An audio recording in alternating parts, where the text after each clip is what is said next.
Você, amigo e amiga internauta que acompanha o Noticidade, estamos chegando com mais uma edição do nosso podcast, o podcast aqui do Noticidade. Que prazer, que alegria estar com você em mais uma oportunidade, episódio 129, e hoje eu recebo com muita alegria Cassi Monteiro. Cassi, seja bem-vinda, um prazer estar contigo. Muito obrigada, Douglas, obrigado pela oportunidade, é um prazer estar com vocês aqui hoje também. Maravilha. Lembrando você, amigo internauta, que nós temos o oferecimento da Eforte, incorporadora do Nutrimais Atacado, da IVR Net, da Clínica Divertidamente, do restaurante Que Delícia e da Global Produtos Agropecuários. Bom, a Cassi Monteiro, a Cassi tem 27 anos, já é psicóloga pós-graduada em gestão pública pela PUC do Paraná.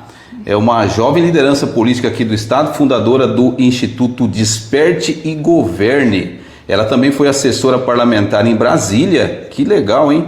E foi candidata a vereadora nas últimas eleições aí de 2024 na nossa capital Campo Grande, obtendo aí 2012 votos, candidata pelo PL, é da direita, que coisa bacana, hein? Muitos votos, né, Cássia? Eu queria que você falasse um pouquinho aí de você, se apresentasse aqui para a nossa comunidade, o pessoal que acompanha aqui o Noticidade, e desde já fico muito feliz em estar recebendo você aqui, essas mentes pensantes, né, que trazem novidades, que trazem uma ideologia, né, muito forte que a juventude precisa, né, Cássia? Seja bem-vinda. Queria que você falasse um pouquinho sobre a sua trajetória. Claro, muito prazer aí para todos que estão assistindo. É realmente uma alegria estar aqui trazendo essa mensagem, né? E às vezes até eu me assusto com essa descrição aí, porque eu me sinto velha um pouco, tanta coisa já fazendo.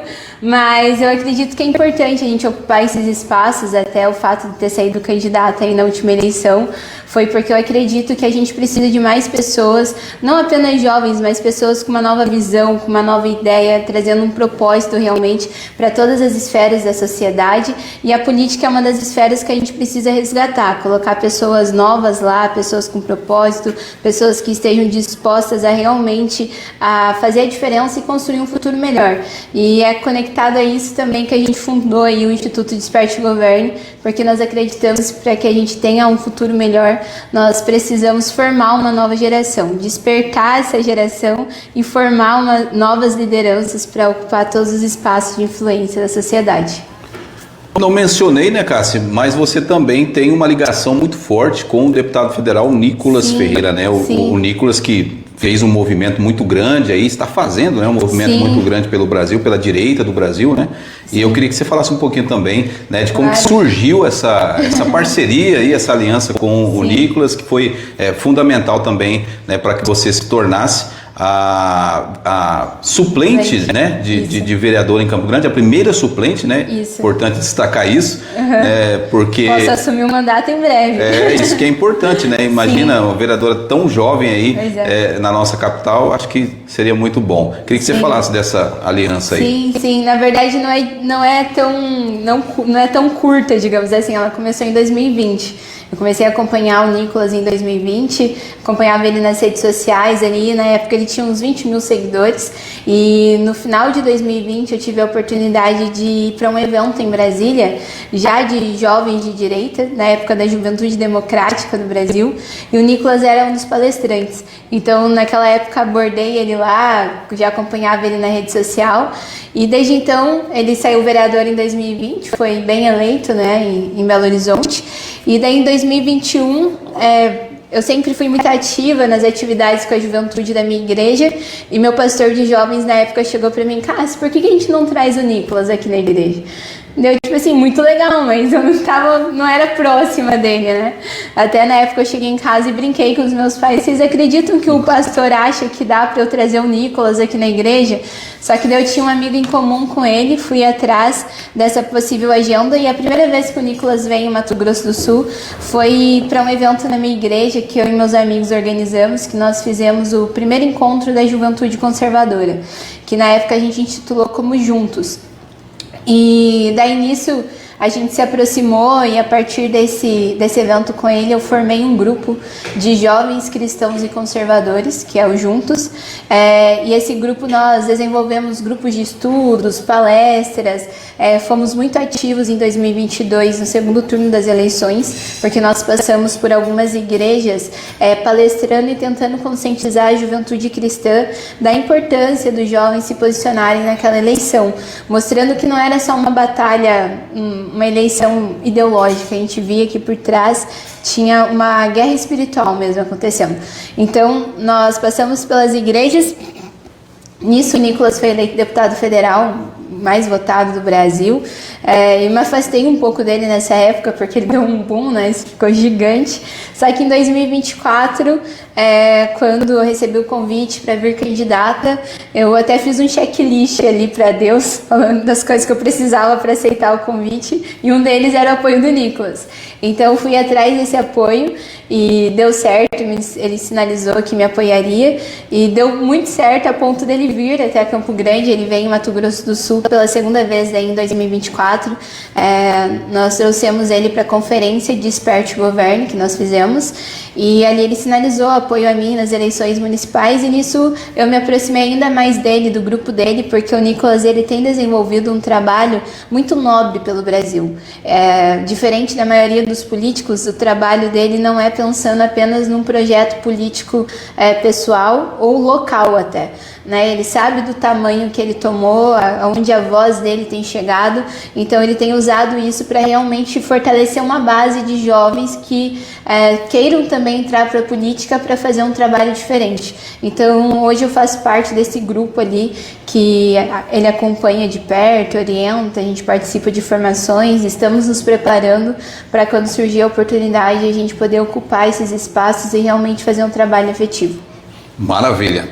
Cássia, agradece aí a presença aqui do pessoal que veio junto com você, né? A Sim, tá trouxe campograndenses aqui, tô com a Izzy e com o Júnior de Campo Grande que estão me acompanhando. Já rodamos Cidrolândia aqui antes de vir pro podcast, passamos na Câmara, passamos na Prefeitura, fomos comer o famoso pão de queijo. Oh, maravilha.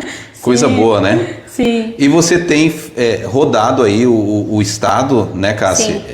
Justamente levando essa questão do Instituto, né? Exato. Para comunidade escolar. Fala um pouquinho sobre essa ação que você tem feito. Sim, como psicóloga desde 2022, 13 ali, eu me formei em 2021, sempre no mês de setembro, que é o Setembro Amarelo, eu me colocava à disposição para palestrar, levar a mensagem de prevenção à depressão e ao suicídio.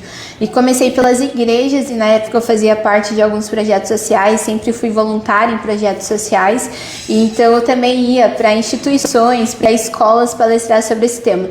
E do ano passado para cá, quando a gente decidiu montar o Instituto com o objetivo da gente levar a formação cívica, moral, cultural, política, enfim, a primeira ação, obviamente, que eu decidi adotar é a gente levar essa mensagem de saúde mental, identidade, propósito, e com isso surgiu várias oportunidades para estar percorrendo algumas escolas. Recebi vários convites e comecei a atender todos, e agora surgiu mais convites aí para o interior do estado, e a gente está fazendo o possível para atender todas essas demandas, para levar essa mensagem, que o nosso maior propósito é esse. Quando a gente fala em despertar uma geração, é realmente levar esperança para ela, mostrar que o jovem ele pode escolher quem ele deseja ser, que ele não precisa fazer parte de uma massa de manobra, que ele pode ser protagonista da própria história, que ele não precisa ceder à pressão que são impostas a eles pelas redes sociais, por influencers, apenas para ser aceito, né? Que eles podem ter uma identidade, uma personalidade forte e construir um caminho diferente, porque hoje a gente olha para o jovem, a gente vê, parece que todo mundo ouve as mesmas coisas, seguem as mesmas pessoas, e quanto menos personalidade você tem, menos você se difere do outro. Então a intenção é a gente levar essa mensagem realmente para que eles possam aprender como lidar com as suas emoções, mas também entender quem eles são e perceber que eles nasceram para um propósito, que é possível viver isso. Então a gente está levando essa mensagem com o Instituto, está sendo muito legal mesmo os feedbacks que a gente está tendo, tanto nas escolas estaduais, municipais, particulares, aonde abrem as portas nós estamos indo. Maravilha. Onde que surgiu, Cássia, essa vontade, esse desejo, né, de atuar dessa forma que você vem atuando? Você sempre foi assim, desde criança ou não? Meus pais, eles lançaram boas sementes no meu coração na infância, né? Porque eu nasci na igreja, praticamente. A gente sempre foi evangélico, era da Igreja Assembleia de Deus, antes da gente se mudar para o Mato Grosso do Sul. Antes eu morava no Paraná. E lá já meus pais, eles eram muito envolvidos na parte de missão da igreja. Então a gente frequentava lar de idosos, a gente frequentava casas de acolhimento, fazia muitas ações na comunidade. Eu acredito que foi ali que a semente foi lançada, porque quando eu estive no ensino médio, oportunidade de trabalho de voluntariado eu sempre estava envolvida. Só que foi no ensino médio também que eu tive meu encontro com Deus. Então foi onde a minha vida começou a ser pautada a partir dali. E eu entendi que eu precisava ser útil, né? Pra não só dentro da onde eu estava, mas de conseguir levar uma mensagem, realmente levar o evangelho para fora da igreja. E fui fazer psicologia, apesar de todo mundo mandar eu fazer direito, porque eu sempre gostei muito de política também. Eu entendi que a minha missão era por meio da psicologia e fui fazer. E foi ali no período da pandemia que eu tive uma experiência muito legal que me direcionou para o que eu faço hoje. No período da pandemia eu era voluntária numa instituição na comunidade Só por Deus, lá em Campo Grande. O nome já diz tudo. Era na periferia, com famílias carentes. E a gente atendia as famílias ali na pandemia, quando mandaram todo mundo ficar em casa. Eram famílias que trabalhavam por diária, né? Então, um dia sem trabalhar já faltava comida em casa. E nessa época, dentro da instituição, nós desenvolvemos um programa chamado Família Protegida, que a gente escreveu um projeto e foi aprovado pelo Itaú Social na época e conseguimos um recurso para atender mais de 500 famílias durante 3 meses, com cesta básica, kit higiene, kit educacional para as crianças. E ali eu tive um choque de realidade muito grande, porque eu vi pessoas em situação de extrema pobreza, assim, situação de vulnerabilidade, crianças, mulheres, idosos, enfim. E isso me marcou profundamente, a ponto do meu TCC na faculdade ter sido feito em cima dessa experiência lá na comunidade. Então eu percebi dali que era possível a gente fazer um trabalho, porque às vezes a gente acha assim, não, tu fazer algo muito grande, você tem que ter, sei lá, muito recurso para fazer algo, mas às vezes se você tiver uma mensagem e você saber de forma efetiva entregar ela para as pessoas que precisam ouvir, você ter a oportunidade já pode ser útil. E foi ali que eu comecei com as crianças, com os adolescentes na comunidade, desenvolver temáticas, falar de saúde mental, falar de prevenção à violência, bullying e tudo mais, que isso foi fortalecendo no meu coração. E depois de formada eu continuei fazendo como voluntária e daí no ano passado surgiu a ideia da gente criar um instituto para poder ampliar isso. Ok. Esse instituto então ele foi criado com essa ideia, com esse propósito de atender a comunidade. Sim. Como que você mantém o instituto? Hoje a gente conta com parcerias, enfim, privadas, né? São empresários, são apoiadores que contribuem ali para as nossas ações. A maioria da galera que trabalha hoje é voluntária. Por enquanto, falei para eles, calma, em algum momento todo mundo será remunerado por aqui. Mas a gente conta com profissionais que se disponibilizam no seu tempo ali livre para estarem levando uma mensagem. Até semana passada eu contei, enquanto eu estava em Maracaju, eu contei com o apoio de uma colega médica para estar na periferia de Campo Grande no Dia das Mulheres, levando ali uma palestra sobre saúde para as mulheres. Então, a gente conta com voluntários tanto para palestrarem, mas também tem os parceiros que contribuem financeiramente para bancar logística, para bancar eventos que nós fazemos. A gente conta com pessoas de bem que acreditam que a gente precisa investir nessa nova geração. Como que você concilia, Cássia, essa questão, por exemplo, do instituto, né, que é um instituto praticamente privado, Sim. Né, e a parte política? Essa questão, assim, imagino eu que às vezes surja o preconceito, né, de que você está fazendo isso visando a questão política. Sim. Como que você lida com isso? Qual que é a sua visão sobre isso?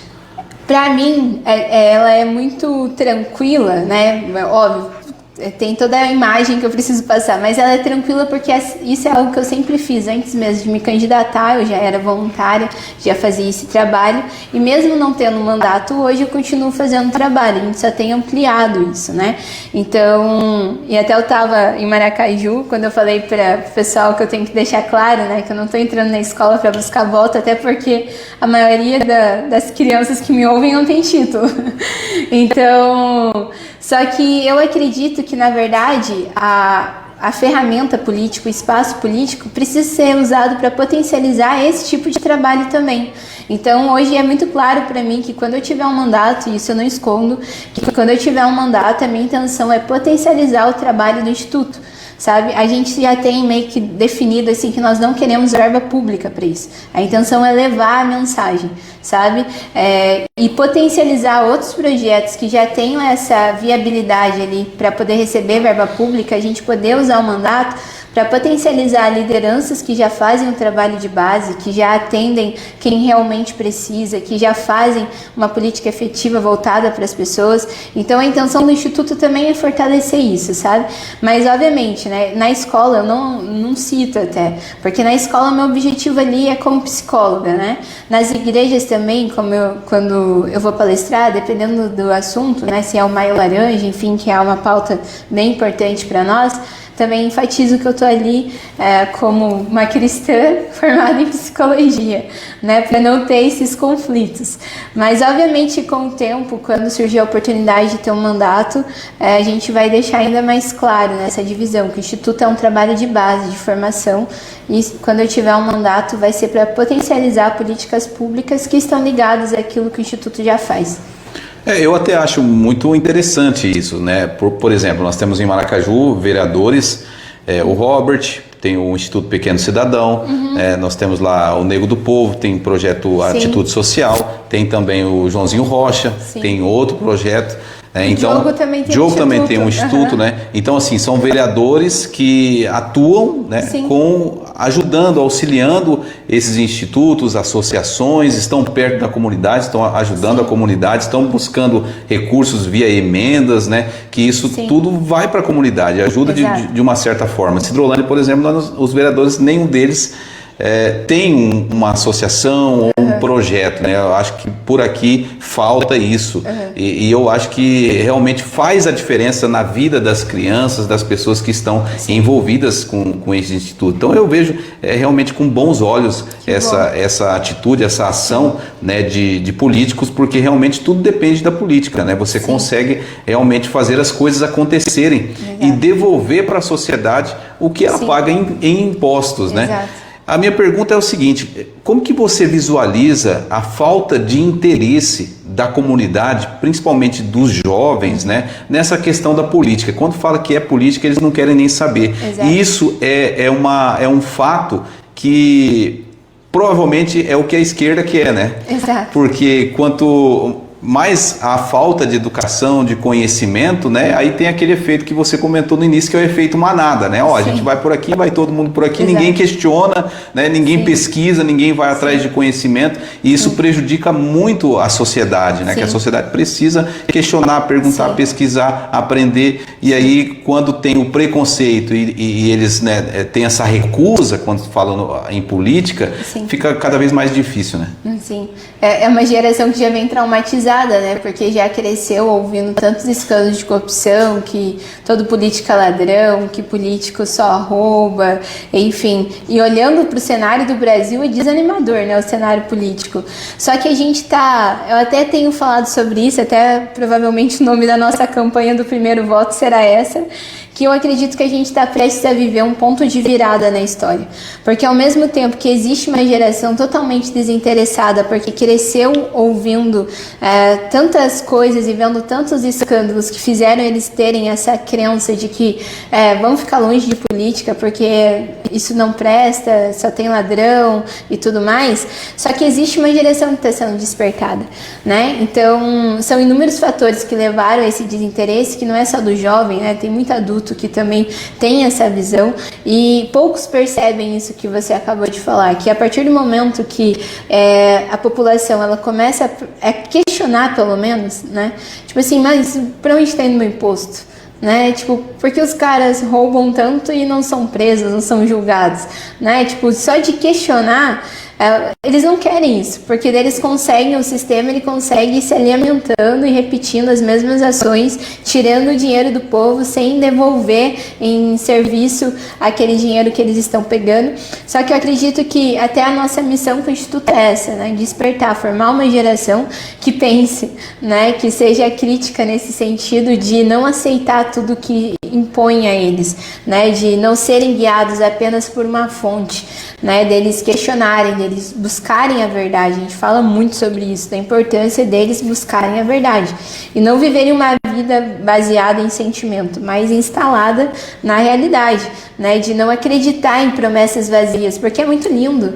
Tem coisas que a esquerda vende para a juventude totalmente utópica, né? Tipo, vende uma vida de facilidades, vende uma ideologia que na prática não funciona, né? Então, de realmente despertá-los. Eu acredito que está tendo isso. Até ouvi uma pesquisa recente feita no Brasil que 60 e poucos % ali da geração Z já tem se posicionado contra o aborto. Então é como se a gente estivesse tendo uma inclinação à direita ali, parte dessa geração está acordando. Tem essa nova geração Z, já é a geração que menos usa bebida alcoólica na história, frequenta menos balada. Então parece que aos poucos tem uma quantidade ali despertando que talvez influencie esse restante. Nós estamos com a missão de realmente colaborar para que haja esse ponto de virada na história, que essa nova geração olhe para a política e pense, não, a gente precisa colocar pessoas novas lá.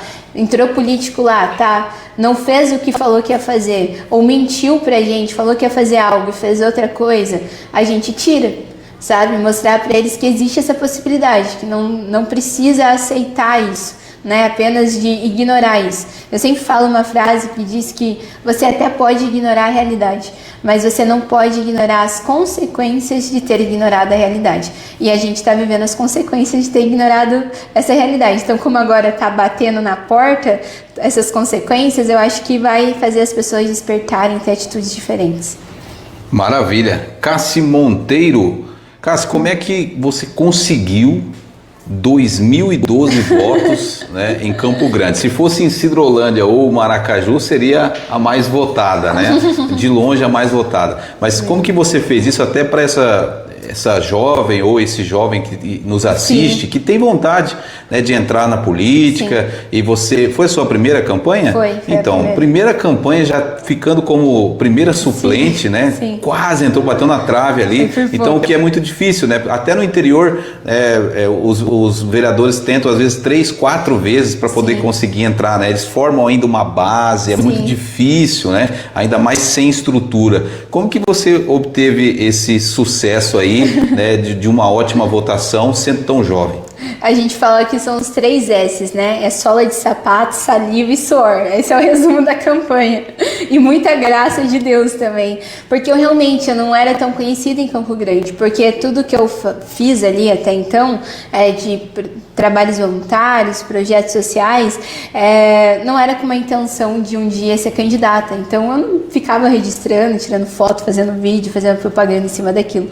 Só que a gente já tinha um grupo, né, de que eu já vinha fazendo um trabalho com esse grupo desde 2021, com a intenção de formação, né, de realmente mostrar para esse jovem que era possível a gente estar dentro da política, fazer um trabalho efetivo, sem se contaminar, né, com esses vícios do sistema. E foi um teste de verdade para mim, eu não esperava essa quantidade de votos, até porque eu anunciei minha pré-candidatura muito em cima. Eu aceitei o convite para vir candidata, era final de abril já tinha fechado janela partidária, e eu fui começar a minha pré-campanha em julho, faltando um mês para a campanha, a gente foi fazer a pré-campanha. Só que eu tenho uma frase também do William Wilberforce, que esse é um deputado britânico que eu gosto muito. Ele foi responsável pela abolição da escravidão na Inglaterra. e ele tinha uma frase que ele falava assim, que nós somos jovens demais para perceber que algumas coisas são impossíveis, por isso a faremos mesmo assim. Então, por a gente não ter aquela ideia de, tipo, todo mundo olhava pra gente e falava, era impossível, você vai ter 500 votos. Por a gente não deixar isso descer pro coração, eu e meus amigos, a gente foi pra rua pedir voto. Fizemos vaquinha para fazer material, porque eu não tive material. Contei com a ajuda de pessoas assim que acreditam também, sabe, que ainda tem esperança no Brasil. E uma das coisas que potencializou demais assim esse trabalho de chão que a gente fez em pouco tempo foi a visibilidade do Nicolas, né? Porque eu tive o apoio dele direto, ele pediu voto para mim, só que eu não tinha grana nem para investir em tráfego pago para poder mostrar para as pessoas que eu era candidata dele. Então esse resultado foi com muito trabalho mesmo de chão ali, o que a gente pôde fazer, e com as redes sociais mostrando que a gente tinha validação de uma liderança jovem que entrou na política, fez a diferença para nos mostrar que em Campo Grande também era possível, né? E eu não vejo a hora de ter a oportunidade de demonstrar isso por meio de um mandato, porque infelizmente na Câmara de Campo Grande a gente está diante de uma legislatura onde os vereadores têm deixado muito a desejar. E a gente sente falta, sabe, de alguém lá dentro que possa, pelo menos, contrariar alguma coisa, porque parece que todo mundo só concorda, né, que tá tudo bem, tá tudo maravilhoso, só que a gente sabe que muitos têm vínculo, né, deve, favores e acabam não se posicionando. Então eu espero que em breve aí o mandato chegue para que a gente possa honrar esses 2012 votos. Como que você vê esse caminho que está indo o PL, né? Que na verdade aí a chegada do ex-governador Reinaldo Azambuja, né? Esse apoio junto com o Riedel e tudo mais. Como que você avalia, né, esse momento que o PL vive sob a liderança do Reinaldo? Olha, na verdade acho que foi setembro, né, do ano passado, se eu não me engano, quando ele assumiu oficialmente o partido, a gente percebe que o partido desde então tem se estruturado muito melhor, né, que eles estão fazendo um trabalho de organização de base dentro do partido em prol de um objetivo que ele é nacional, não apenas local, né? Então, tô vendo com bons olhos, tô vendo que, em consideração a última gestão do partido, essa tem tomado decisões nesse sentido mesmo de unir o máximo de pessoas possíveis, trazer o máximo de pessoas para dentro do grupo, porque existe um objetivo em comum entre nós, que é nesse ano a gente tirar o PT do governo. Então a intenção é que em Mato Grosso do Sul essa base represente realmente o pensamento do sul-mato-grossense, que a maioria da nossa população é conservadora, a maioria votou no Bolsonaro na última eleição, e para esse ano a intenção é aumentar esse número, porque a gente não acredita no atual governo, a gente não está de acordo com a forma como ele está agindo. Então eu acredito que esse ano o PL já é o maior partido praticamente do Brasil aí, nível nacional, e agora a nível estadual tem tudo para se tornar um partido muito forte também, e eleger uma boa bancada de estadual, federal, eleger senador. E o PL e o PP já estão caminhando junto, né, para a reeleição aí do governador Riedel. Certo. Você permanece no PL? Permaneço, não saio. Não só pela questão da suplência, né? Porque se eu sair do partido eu perco a suplência, mas porque hoje o PL é o partido que melhor representa aquilo que eu acredito. Certo. Quando eu vejo você aí caminhando para o interior, né, não podia surgir outra pergunta a não ser: você é pré-candidata a deputada estadual ou federal? O que tá pensando aí? Tô aguardando os comandos, mas eu estou à disposição do partido. Hoje, considerando o cenário local ali de Campo Grande, que a minha intenção é ajudar com algum dos vereadores do PL para serem eleitos, existe uma possibilidade de eu vir candidata a deputada federal. Mas estou à disposição, estou aguardando as direções do Nicolas, do partido local também, porque não dá pra gente caminhar sozinho numa eleição de deputado. Então eu preciso da força ali, tanto do partido quanto desse apoio nacional, para conseguir realmente, dando essa oportunidade, minha intenção vai ser entrar para correr atrás e a gente conseguir essa oportunidade de poder dar voz não só à juventude sul-mato-grossense, mas a toda a população de direita de Mato Grosso do Sul, que muitas vezes não se sente representada por pessoas na nossa bancada federal. Eu acredito que a bancada federal de Mato Grosso do Sul, ela não corresponde, sabe, o nível do nosso estado. Muitas vezes o trabalho que eles fazem em Brasília não demonstram a potência que é Mato Grosso do Sul. E eu acredito que dá para fazer um trabalho melhor. Então, se me derem a oportunidade, vou ir para a campanha para tentar levantar realmente essas bandeiras que eu já defendo no nível municipal aí em Campo Grande, dar visibilidade a isso. Mas estou aguardando, vamos ver. Eu tô bem ansiosa, não vejo a hora de organizar a janela partidária, ver quem sai, quem fica, para ver como que eu transito nesse cenário. Você acha que com essa chegada do Reinaldo e do Riedel ali ao grupo, né, formando aí um grupo muito forte, você acha que melhoram as chances, né? Porque, obviamente, com o Reinaldo Sim. e com o Riedel chega mais estrutura, né? Sim. Chegam mais pessoas, né? A campanha ela fica mais robusta, porque antes o PL ele era bem extremista e imagino eu que a liderança ali que estava, né, ela também segurava bastante essa questão da estrutura, né, que vinha para a nacional e acabava não sendo pulverizada, né, nos municípios para fortalecer as candidaturas. Sim. Você acha que com essa troca há um benefício grande para o PL? Eu acredito que sim, até pela organização que está sendo feita, eu acho que está tendo mais diálogo dessa vez, que é extremamente importante para uma construção sólida, né? Então eles têm chamado todo mundo para conversar e a partir desses diálogos eu acredito que é possível construir um projeto onde a gente consiga levantar lideranças em todas as regiões do nosso estado e de certa forma eleger uma bancada que represente o interesse da população um todo, né? Então realmente eu acredito que se fizer essa junção aí é capaz do PL preencher várias cadeiras na Assembleia Legislativa, quem sabe até mais de 5 cadeiras. Eu sei que existe um objetivo de 2 a 3 cadeiras a federal, além da cadeira a Senado. Então o objetivo deles é realmente esse. Então se organizando para isso, eu acredito que é possível. Certo, você vê com bons olhos isso daí.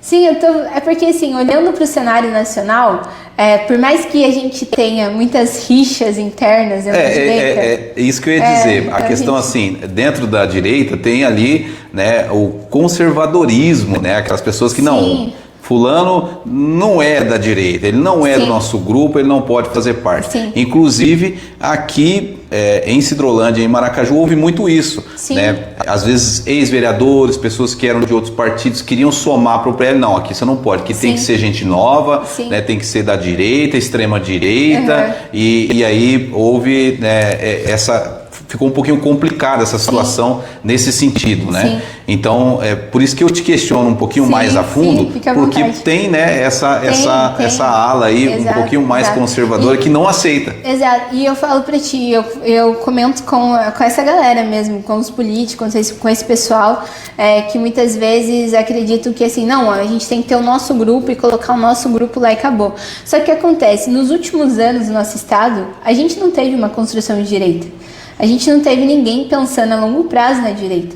A gente fala hoje, mas em relação a governador, senador, de muitas vezes questionar nomes. Vou dar um exemplo de Campo Grande. A gente não tinha um nome que se preparou, sei lá, pelo menos durante 4 anos, para concorrer sendo o candidato da direita em Campo Grande. Como a gente não teve essa preparação, não teve esse trabalho de base, a gente não tem uma direita sólida ainda em Mato Grosso do Sul. Então a política ela é a arte do possível, a gente tem que trabalhar dentro da realidade. Claro. Né? Então não dá pra gente criar um projeto utópico, achar que se a gente pegar um pequeno grupo, que essas pessoas que eu realmente acredito que defendem o correto, né, que querem uma política sem vício, sem vínculo algum com a questão do sistema e tudo mais. Só que a gente precisa ser baseado no que a gente tem hoje. A gente não tem um grupo forte, a gente não tem um grupo unido de direita. E eu falo isso para os próprios deputados, vereadores de direita, falo, poxa, a gente deveria estar conversando mais entre si, né? Pensar junto, ter reuniões onde a gente possa estruturar, defender pautas em conjuntos. Mas como não houve essa construção, não há esse costume, a gente precisa, dentro da realidade que a gente tem, ocupar o espaço que é possível. Então hoje eu acredito para que a gente tenha bons nomes da bancada federal, bons nomes da bancada estadual, não tem como a gente construir algo paralelo, né? Poxa, hoje o presidente do PL é o Azambuja. E hoje o partido que melhor me representa a nível nacional é o PL. Então não tem como eu não posso criar um partido hoje, independente do nada, para ser candidato. Então, dentro disso, eu acredito que é possível a gente conversar e alinhar os nossos projetos, estabelecer, isso daqui é muito caro pra gente, sabe? A questão ideológica nisso daqui. Já isso daqui é caro para vocês, então vamos conversar. Né? Vamos ter, por exemplo, hoje a direita, o Riedel foi eleito e eu ouvi isso da boca do Polon, ele já até citou isso em alguns podcasts. Ele falou assim: eu sendo o deputado federal mais votado do nosso estado, eu não tenho uma indicação em secretaria do governo. E ele falou: e sabe por quê? Porque a gente não tinha ninguém preparado para indicar, a gente não tinha grupo, time, sabe? Pensou apenas no cargo em si, apenas na cadeira de federal.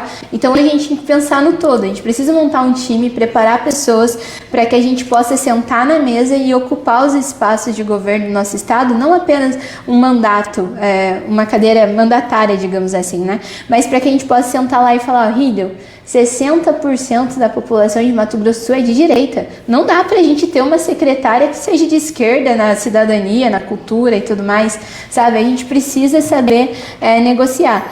Então, eu acho que hoje, dentro da realidade do nosso estado, a gente precisa aceitar ela, né? E construir a partir disso.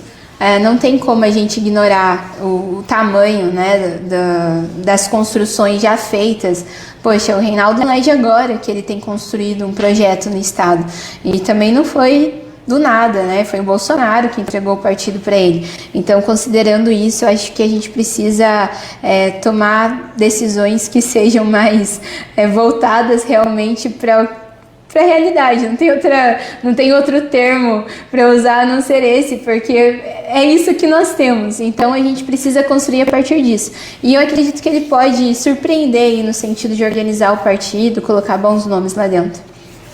Maravilha, Cassi Monteiro, você como primeira suplente de vereadora, né, pelo PL em Campo Grande, como que você vê a nossa capital, né? Hoje vive um caos, digamos assim, mas como que você olha para Campo Grande e pensa: puxa, se eu tivesse lá, eu faria? Olha, tá triste mesmo, hein? Até hoje a gente tá até brincando no carro, porque uma influenciadora local fez um vídeo falando dos buracos. Deve ter chegado já a fama aqui quando vocês vão para lá. E não é só buraco, né? Exato. Pelo que a gente tem acompanhado, é geral, né? Enfim, na questão não é só na infraestrutura, mas é também nos postos de saúde, é na educação. Então, são vias que poderiam ser... A gente passa pela Ernesto Geisel, né? E fala: puxa vida, essa obra aqui não acaba nunca. Essas vias que podiam ser recapeadas, às vezes só o tapa-buraco, e muitas das vezes, hoje em dia, nem isso. Né? Vias importantes, até na Afonso Pena, buraco, coisa que a gente não imaginava. Sim. E uma coisa que eu questiono também é, por exemplo, onde estão os recursos, né, Cássia? Por exemplo, será que ninguém está vendo isso? Deputados federais, governador, será que ninguém consegue ajudar, né? Poxa, elegeram a mulher, colocaram a mulher lá, poxa, ninguém faz nada, ninguém, sabe? Sim. Então fica difícil, né? A minha revolta é a mesma, e eu tenho cobrado como cidadã, né?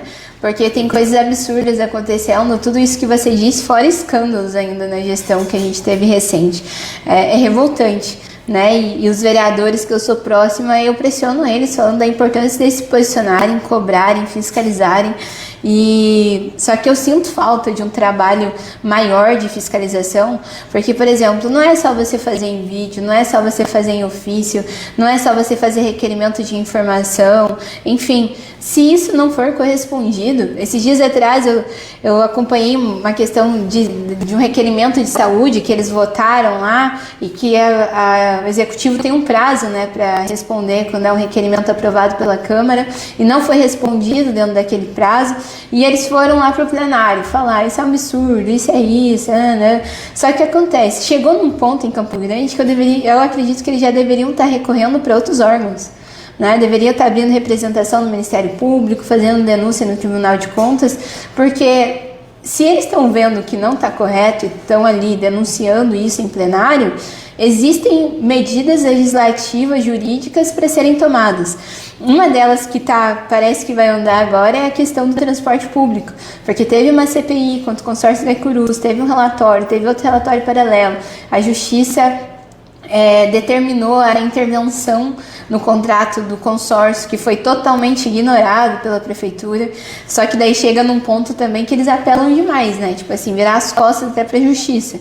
Então agora eu vi, se eu não me engano, saiu essa semana, que eles deram um novo prazo para que haja essa intervenção, porque é descarado, os vereadores tiveram que aprovar ali, perdoar uma multa de 38 milhões pro consórcio. Tipo assim, é um negócio bizarro. E eles aprovaram a isenção de imposto também. Exatamente, né? Aprovaram essa isenção, perdoando dívida do consórcio, olha só, como se tivesse tudo uma maravilha. Então, acredito que essa legislatura dos vereadores, é possível que eu acredito que agora com essa pressão que tem aumentado da população, porque tá chegando num ponto que eu vou te falar, cada semana tem uma nova, a gente nem consegue acompanhar tudo, né? Só que já furou a bolha que antes, geralmente fica dentro de uma bolha política, as coisas que acontecem dentro da Câmara Municipal. Só que a população tá sentindo tanto na pele que eles já estão indo pra rede social cobrar vereador, na rede da prefeita então nem se fala, né? As manifestações, os vídeos cômicos, enfim. E eu espero que esse clamor que está sendo feito de diversas formas seja de alguma maneira atendido pelo Executivo Municipal, né? Que ele corresponda, que a prefeita comece a executar tudo aquilo que ela prometeu em campanha e seja mais responsável, até no posicionamento. O que me revolta no meio de tudo isso é ela nem falar. Ela não fala com a população, né? Aconteceu vários escândalos na gestão dela recente, ela sequer se posicionou na rede social dela, né? E isso é muito triste, isso é um descaso total, né? Você realmente virar as costas para quem confiou em você. Com certeza. Saindo um pouquinho agora da política, Cássia, para a gente poder finalizar o nosso bate-papo aqui, eu queria que você falasse um pouquinho da sua vida pessoal, né? Você é psicóloga, né? Isso. Como psicóloga, como que você avalia principalmente os jovens, assim, quais são hoje os principais problemas, né, que você tem acompanhado da nossa juventude? E eu queria que você desse um exemplo, né, porque olhando para você, né, uma jovem, uma pessoa que está bem sucedida na carreira, está adentrando na política, já com um grande sucesso, né, o que você fez para dar certo? Né? Então a pessoa olha e fala, poxa, eu podia ir por esse caminho. E às vezes seria importante você falar isso aqui, né, para que a juventude, os jovens olhem por aí, né? A gente tem uma boa audiência no campo dos jovens e eu percebo que às vezes eles ficam perdidos, sabe? Quando chega assim numa encruzilhada, não sabe o que fazer, né? Enfim, para começar, qual que é a principal dificuldade que você avalia, principalmente como psicóloga, que os jovens têm passado? Nós estamos, ao mesmo tempo que a gente está diante de uma geração que tem despertado, como eu te disse ali em relação à política, mas os índices, eles dizem que nós estamos diante da geração mais ansiosa da história, da mais depressiva, a geração mais pornográfica da história. Por incrível que pareça, a mais burra também, porque pela primeira vez na história nós temos uma geração com QI inferior à geração anterior. Então, todos esses rótulos, né, que são colocados por sob essa geração, demonstra que nós estamos diante de uma geração que aparentemente é doente e fraca. Né? Só que ao mesmo tempo, até a minha palestra nas escolas se chama Geração 21, você não é todo mundo, que a intenção é mostrar que apesar de todos os rótulos, de todos os índices que estão tentando impor a nós, a gente tem um poder muito grande em mãos, que minha intenção é mostrar para a juventude que eles têm esse poder também, porque eu não venho de uma família perfeita, meus pais são divorciados, venho de uma família desestruturada, digamos assim, aos olhos da sociedade, que muitas vezes por isso acredito que por a gente viver num ambiente que não é um ambiente tão sólido, de uma base sólida, que a tendência é você ter uma vida meio que perdida, né? Você só fazer o que der na telha e vida que segue. Só que quando você entende que você tem em mãos o poder de escolher, sabe, de escolher o teu caminho, que enquanto todo mundo tá, sei lá, querendo uma vida apenas de prazer, você pode escolher uma vida baseada em princípios, em valores, de que não existe uma vida com sentido, que não tenha renúncias, que não tenha sacrifício, que você entenda que é possível viver uma vida com propósito. Eu acho que quando você tem essa consciência, você consegue trilhar um caminho diferente, sabe? Você acha que é uma questão assim de vícios, dopamina, da pessoa querer muito prazer e o tempo todo, e aí acaba relaxando, aí não trabalha, não estuda, não lê? Exato. E tem a questão da formação também, né? Porque a gente vive diante de uma geração que a formação no imaginário dela é muito pobre. Então, se você não tem ali boas referências de pessoas que alcançaram certos lugares próximos a você, você acaba tendo como referência pessoas que estão num lugar que é inalcançável praticamente. A referência dessa geração é a Virgínia, é o Neymar, né? E eles batem para a realidade deles e veem que é diferente. Então, é uma situação bem difícil às vezes de mostrar para eles que é possível eles construírem uma vida e encontrar satisfação em coisas comuns, né? Então, hoje, o caminho que eu tenho trilhado, muitas vezes eu olho para amigos da minha idade e anos atrás eles achavam que eu era a pessoa que estava tomando as decisões mais aleatórias do mundo, porque era uma galera que acha que na juventude a gente tem que ir pra balada, a gente tem que curtir, tu tem que namorar pra caramba, né? Você tem que seguir, parece que uma cartilha. Mas eu entendi isso, eu acho que no meu caso, e eu levo essa mensagem também, que é baseado na minha fé, no que eu acredito que o que me pauta é a Bíblia, que se você entende o valor das sementes que você vai plantar na tua juventude, tu vai colher bons frutos, né? Que você não precisa seguir esse caminho que ditam pra você, falando que é o caminho que traz a felicidade, né? A famosa frase, nada é errado se te faz feliz, assinado do diabo, né?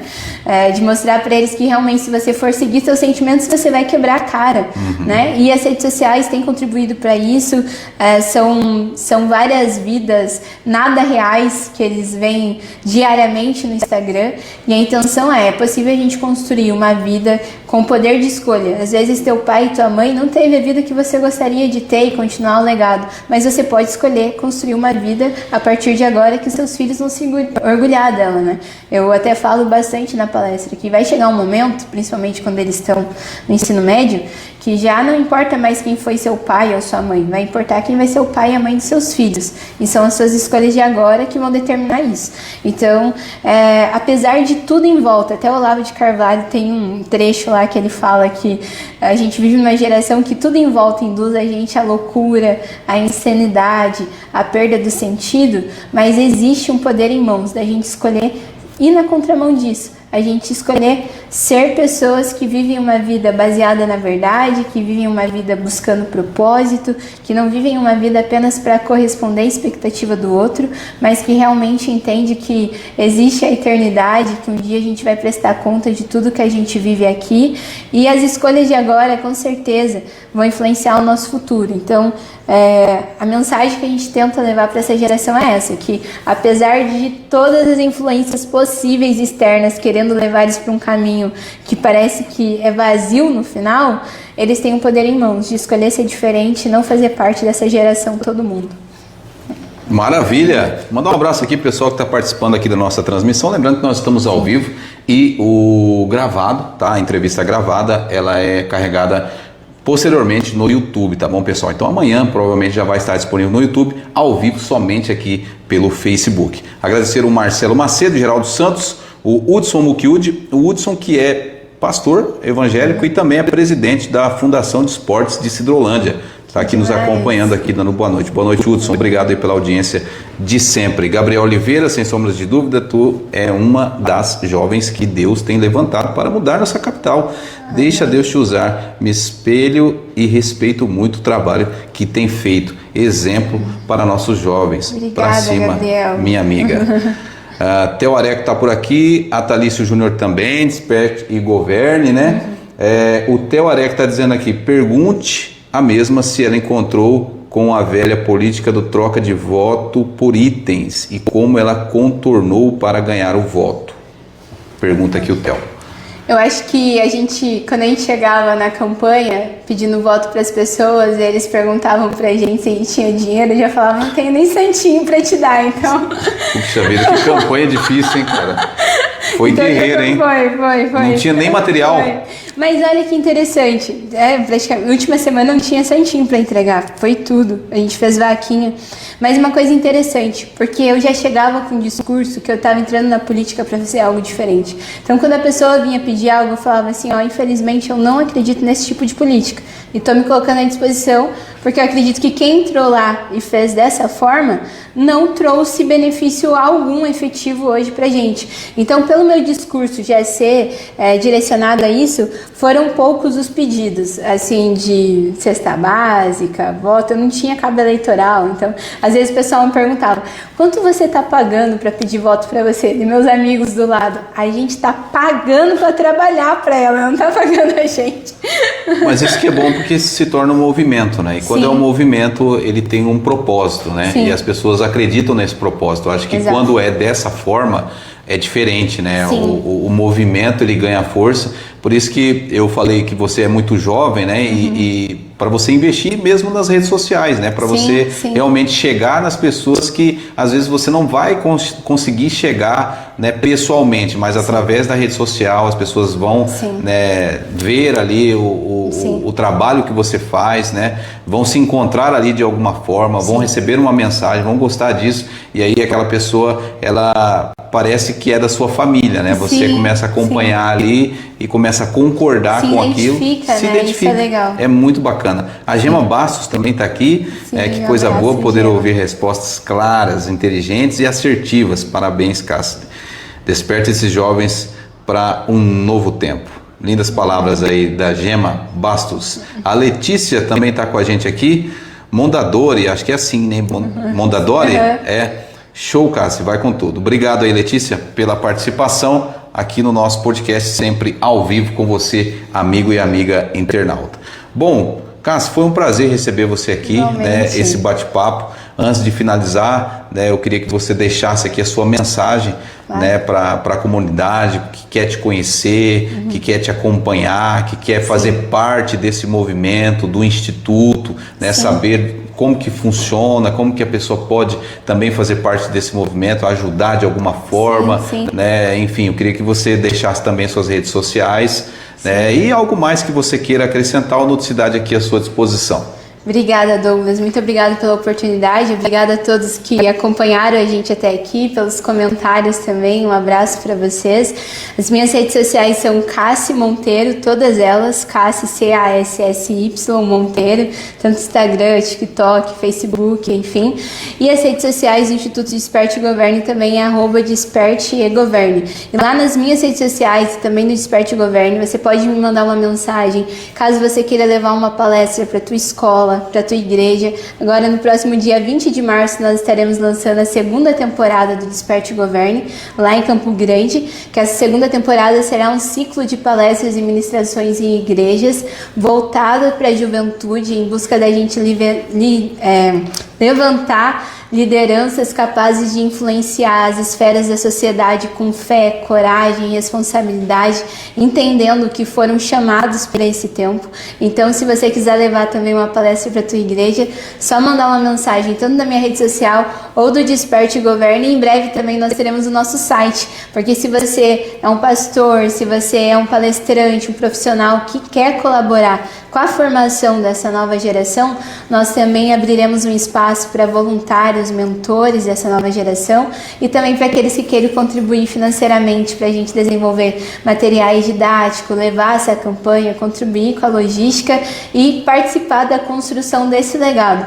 Que nós estamos construindo um legado, não é algo apenas para agora, é algo realmente para que a gente possa construir o futuro que a gente quer, não só para Campo Grande, Mato Grosso do Sul, mas que a gente construa um futuro para o Brasil, onde a gente tenha mais liberdade, onde a gente tenha princípios e valores norteando a nossa nação. Maravilha, gostei muito desse nome, hein, Cássia? Desperte e Governe. Tem que despertar quem que tem que despertar? Quem está dormindo, né? Exato. Acorda, meu amigo, acorda. Bora né? acordar todo mundo. E governe, né? Muitas pessoas não conseguem governar a si mesmas, né? Elas estão perdidas, não tem um governo da própria vida. E aí é onde vem o caos, a destruição, né? Principalmente dentro dos lares, né? Dos casamentos, porque não há um governo, né? A pessoa está perdida. Onde não tem governo, não há organização e aí tudo se perde. Onde que surgiu esses nomes aí, Cássia? Esse nome Deus deu pra gente baseado em Efésios 5,14. Desperta tu que dormes, levanta dentre os mortos e que Cristo o iluminará. Que bacana, é bom que é tudo baseado na palavra, né? Então, um projeto realmente de Deus, tenho certeza que já deu certo. Eu fico muito feliz de ver, né, uma jovem, né, falando dessa forma aqui. Realmente a gente tem que acreditar na política, que vai dar tudo certo, e pessoas envolvidas, né, em institutos, fundações, associações, são pessoas que realmente querem ajudar a comunidade, né, querem realmente levar esse propósito de transformação, de mudança. Realmente nosso povo está sofrendo e precisa disso. Muito obrigado, Cássia. Portas abertas aqui para você voltar, talvez a gente falar de algum tema específico, talvez na sua caminhada, né, como pré-candidata a deputada, seja estadual ou federal, enfim, ficam aqui também as portas abertas para a gente falar, daí focar, né, nas suas propostas, falar sobre política. Acho que também vai ser muito bacana. Fica aqui já o convite, né, as portas abertas. Vai ser um prazer. Algo mais a acrescentar, a Noticidade à sua disposição para a gente finalizar. Só reforço a gratidão aqui pela oportunidade, por esse espaço e também por aqueles que acompanharam a gente até aqui. E também reforçar, se você é jovem e está assistindo esse podcast, ainda existe esperança, ela pode ser você. Então não esqueça que você tem um poder em mãos de escolher e fazer parte desse futuro que a gente está construindo. Obrigada. Senhoras e senhores, Cássia Monteiro do PL aqui participando do episódio 129 aqui do Noticidade. Um grande abraço a todos, lembrando para vocês que você que não assistiu aí desde o início, pode voltar ao vídeo e assistir, né, toda a entrevista, lembrando também que vai estar disponível no nosso canal no YouTube. Um grande abraço a todos, que Deus abençoe e até o próximo episódio.